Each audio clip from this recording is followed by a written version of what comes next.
Testemunhos para a Igreja, volume 9, capítulo 29. Palavras de advertência. Disse Cristo aos discípulos: Eis que vos envio como ovelhas ao meio de lobos. Portanto, sede prudentes como as serpentes e simples como as pombas. Mateus 10, 16. Os ataques de Satanás contra os advogados da verdade se tornarão cada vez mais implacáveis e resolutos até o próprio fim do tempo.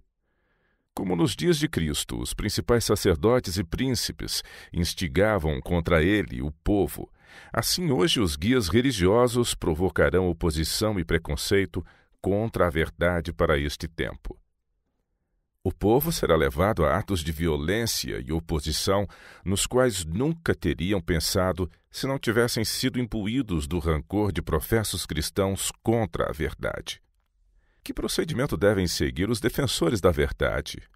Possuem eles a imutável, eterna palavra de Deus e devem revelar o fato de que possuem a verdade tal como é em Jesus. Suas palavras não devem ser ásperas e incisivas. Em sua apresentação da verdade, devem manifestar o amor, a mansidão e a amabilidade de Cristo. Que a verdade por si mesmo produza efeito. Palavra de Deus é aguda, espada de dois gumes, e abrirá caminho até o coração. Os que sabem que possuem a verdade não devem, pelo emprego de expressões ásperas e severas, dar a Satanás ocasião de interpretar falsamente sua intenção. Como um povo, devemos portar-nos como o Redentor do mundo. Quando em controvérsia com Satanás acerca do corpo de Moisés, Cristo não ousou apresentar contra ele uma acusação injuriosa. Judas 9. Recebera provocações bastantes para fazer isso, e Satanás ficou desapontado por não ter podido despertar em Cristo um espírito de vingança. Satanás estava pronto para interpretar mal qualquer coisa feita por Jesus, e o Salvador não lhe deu ocasião, nem ao menos a sombra de uma desculpa. Não se desviava do caminho reto da verdade a que se propusera para seguir pelos atalhos, perversões, distrações e prevaricações de Satanás. Lemos na profecia de Zacarias que quando Satanás com toda a sua sinagoga se ergueu para resistir às orações de Josué, o sumo sacerdote, e para resistir a Cristo, que estava prestes a mostrar decidido apoio a Josué, o Senhor disse a Satanás: O Senhor te repreende, ó Satanás. Sim, o Senhor que escolheu a Jerusalém te repreende. Não é este um tição tirado do fogo? Zacarias 3, verso 2.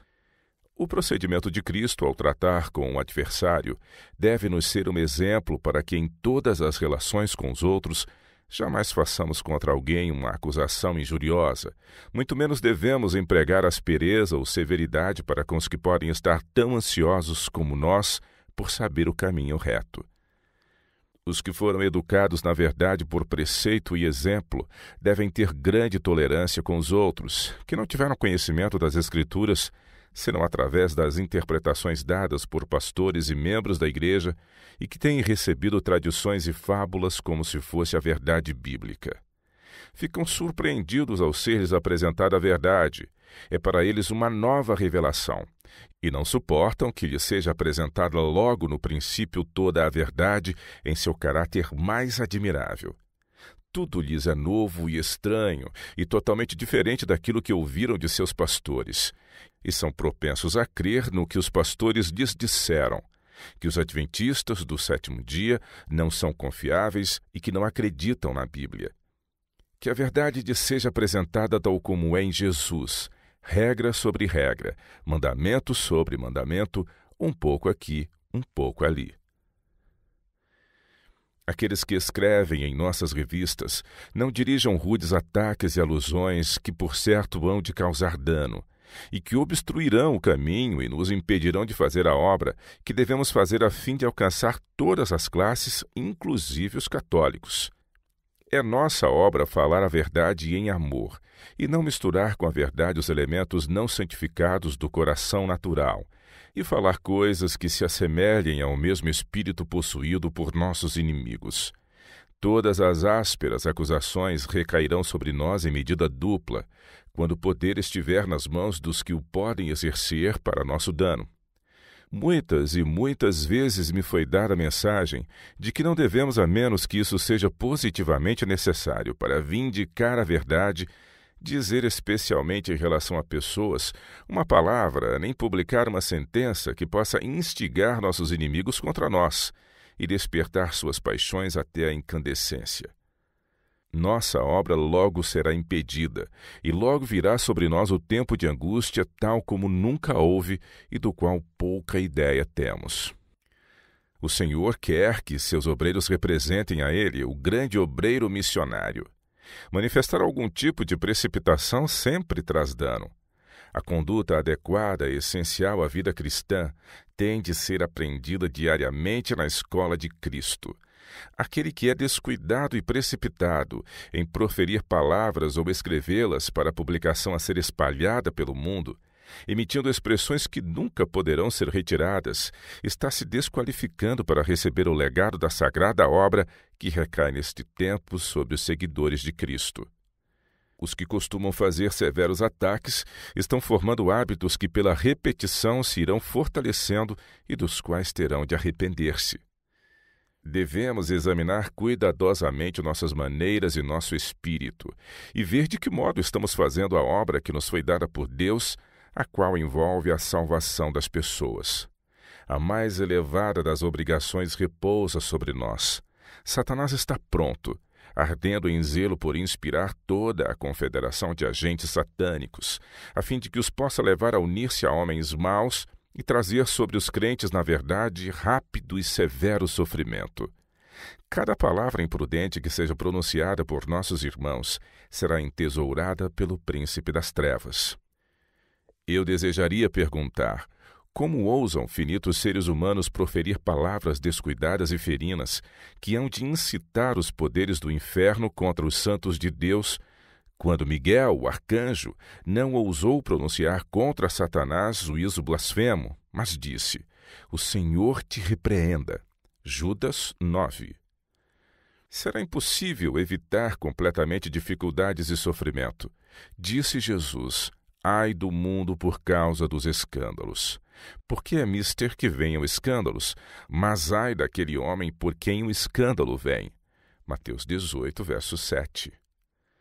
Mas pelo motivo de ter de vir o escândalo, devemos ser cuidadosos e não incitar o temperamento natural dos que não amam a verdade por palavras imprudentes e pela manifestação de um espírito indelicado.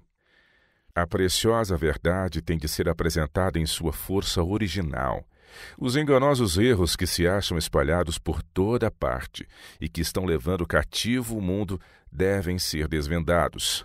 Está sendo feito todo o esforço possível para confundir as pessoas com raciocínios sutis, por volvê-las da verdade para fábulas e prepará-las para serem seduzidas por fortes enganos.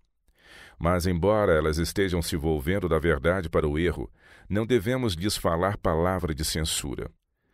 Procuremos mostrar-lhes o seu perigo e revelar-lhes quão ofensivo para Jesus Cristo é seu modo de proceder, mas seja tudo feito em compassiva ternura. Pela devida maneira de trabalho, alguns que foram enredados por Satanás podem ser resgatados de seu poder, mas não os censuremos nem os condenemos. Ridicularizar a posição mantida pelos que estão em erro não lhes abrirá os olhos cegos, nem os atrairá para a verdade. Quando os homens perdem de vista o exemplo de Cristo e não lhe imitam a maneira de ensinar, tornam-se presunçosos e saem ao encontro de Satanás com as próprias armas dele. O inimigo bem sabe como dirigir suas armas contra os que as empregam. Jesus só falou palavras de pura verdade e justiça. Se já houve um povo que devesse andar em humildade diante de Deus, esse povo é sua igreja, seus escolhidos nesta geração. Todos precisamos deplorar o entorpecimento de nossas faculdades intelectuais, a falta de apreciação dos privilégios e oportunidades. Nada temos de que nos orgulhar. Ofendemos o Senhor Jesus Cristo por nossa rudeza, por acusações não cristãs. Precisamos nos tornar perfeitos nele. É verdade que nos é ordenado, clama em alta voz, não te detenhas. Levanta a voz com uma trombeta e anuncia ao meu povo a sua transgressão e à casa de Jacó os seus pecados. Isaías 58, verso 1. Essa mensagem tem de ser dada, mas apesar disso devemos ter o cuidado de não acusar, constranger e condenar os que não possuem a luz que possuímos. Não devemos sair de nosso caminho para fazer duras acusações aos católicos. Entre eles existem muitos que são cristãos conscienciosos, que vivem segundo a luz que lhes é proporcionada, e Deus atuará em seu favor. Os que têm grandes privilégios e oportunidades e que não têm aproveitado suas faculdades físicas, mentais e morais, mas antes vivido para agradar a si mesmos e se têm recusado a desempenhar sua responsabilidade, esses estão em maior perigo e em maior condenação diante de Deus do que os que se acham em erro no que respeita à doutrina, mas, não obstante, procuram viver para fazer bem aos outros. Não censuremos os outros, não os condenemos. Se permitirmos que considerações egoístas, raciocínio falso e falsas desculpas nos levem a um perverso estado de espírito e coração, de maneira que não saibamos os caminhos e a vontade de Deus, seremos muito mais culpados do que um pecador declarado.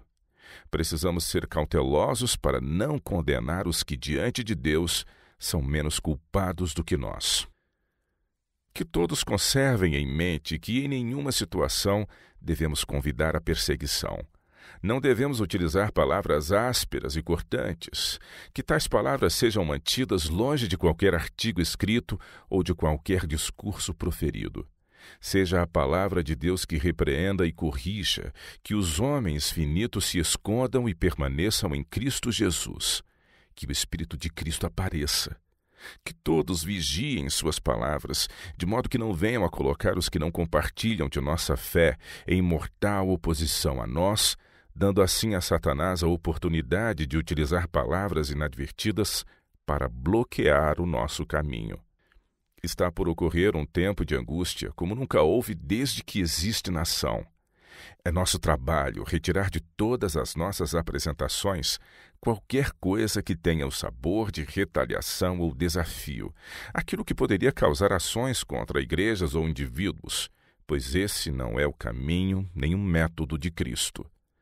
O fato de que o povo de Deus que conhece a verdade haver fracassado em cumprir seu dever de acordo com a luz oferecida na palavra de Deus torna necessário que tomemos mais cuidado, a fim de que não venhamos a ofender os descrentes antes que tenham a oportunidade de ouvir as razões de nossa fé em relação ao sábado e ao domingo. Eis que venho sem demora. Guarda o que tens, para que ninguém tome a tua coroa. Apocalipse 3, verso 11.